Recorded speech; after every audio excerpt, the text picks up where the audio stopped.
أعوذ بالله من الشيطان الرجيم بسم الله الرحمن الرحيم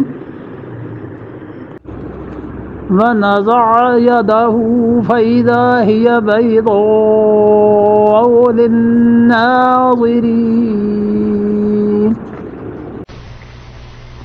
ونزع يده، اور اس نے موسیٰ علیہ السلام نے اپنا ہاتھ نکالا. ہاتھ انہوں نے گریبان میں ڈالا اور پھر نکالا، یا یہ کہ وہ اپنے دست مبارک کو دوسری بغل میں دوسرے ہاتھ میں داخل کر لیتے تھے پھر انہوں نے نکالا. جو بھی صورت پیش آئی ہو قرآن نے اسی طرح دونوں کی تعبیر کی ہے مختلف جگہ پہ. فَإِذَا هِيَ بَيْضَاءُ، اور وہ جو ہاتھ تھا حضرت موسیٰ علیہ السلام کا وہ سفید نظر آیا للناظرین، دیکھنے والوں کو.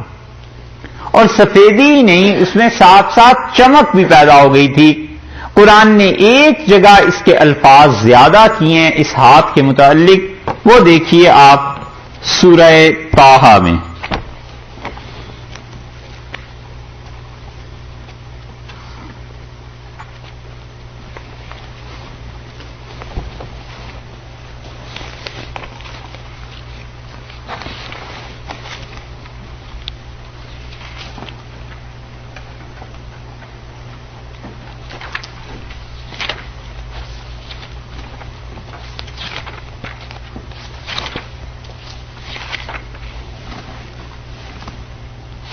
یہاں تو نمبر ہی بدلے ہوئے ہیں. سورہ عنکبوت میں بھی ہے من غیر سوء. ہے جی یہاں اچھا اس کے صفحات بدلے ہوئے ہیں کچھ.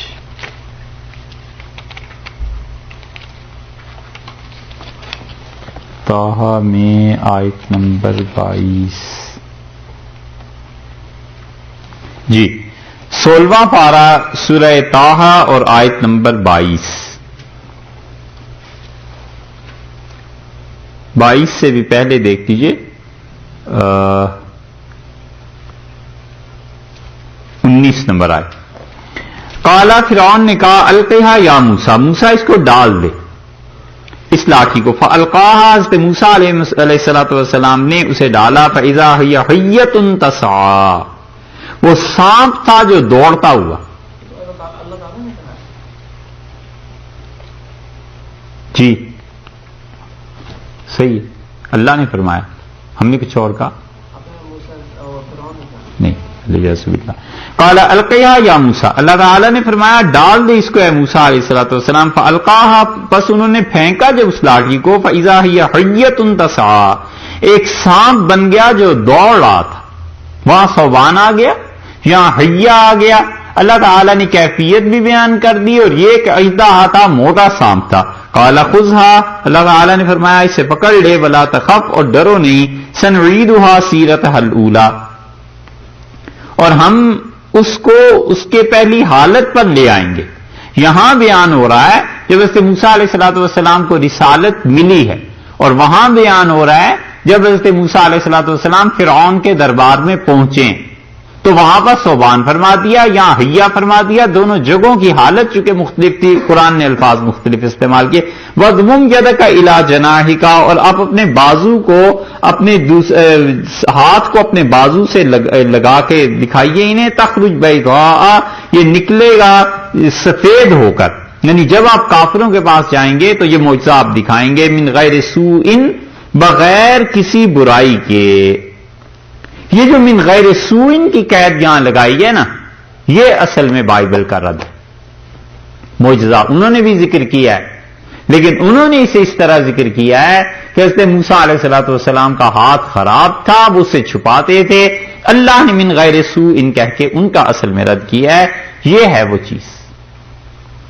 قرآن بڑی خاموشی سے بغیر یہ الزام بتائے کہ الزام کیا لگایا گیا ہے رد کر کے چلا جاتا ہے. کیونکہ اگر قرآن بتانے لگے ہر جگہ رک کے کہ یہ الزام تھا اور اس کی تردید میں ہم یہ آیت نازل کر رہے ہیں، تو پھر قرآن پاک کا ایک تو حجم بھی کتنا بڑھ جائے، اور دوسرے جو کچھ بھی خدا کے دشمن جھوٹ بولتے ہیں، اللہ کو آخر پڑی کیا ہے کہ ہر چیز کی نقل کرتے رہیں۔ اللہ تعالیٰ اس لیے الفاظ کو بڑھا دیتے ہیں تاکہ سمجھنے والے خود ہی سمجھ جائیں کہ اللہ نے یہاں پر یہ الفاظ کیوں بڑھائے ہیں۔ اب بھی بائبل میں حضرت موسیٰ علیہ السلام کا یہ معجزہ آپ دیکھیں، ذکر وہاں بھی ہے، مگر وہاں پر ہاتھ کے متعلق عیب ہے، اللہ نے کہا کوئی عیب نہیں، من غیر سوء، ان بغیر کسی برائی کے۔ یہاں پر فرمایا فَإِذَا هِيَ بَيْضَاءُ لِلنَّاظِرِينَ، اور وہ دیکھنے والوں کے لیے بڑا چمکدار تھا۔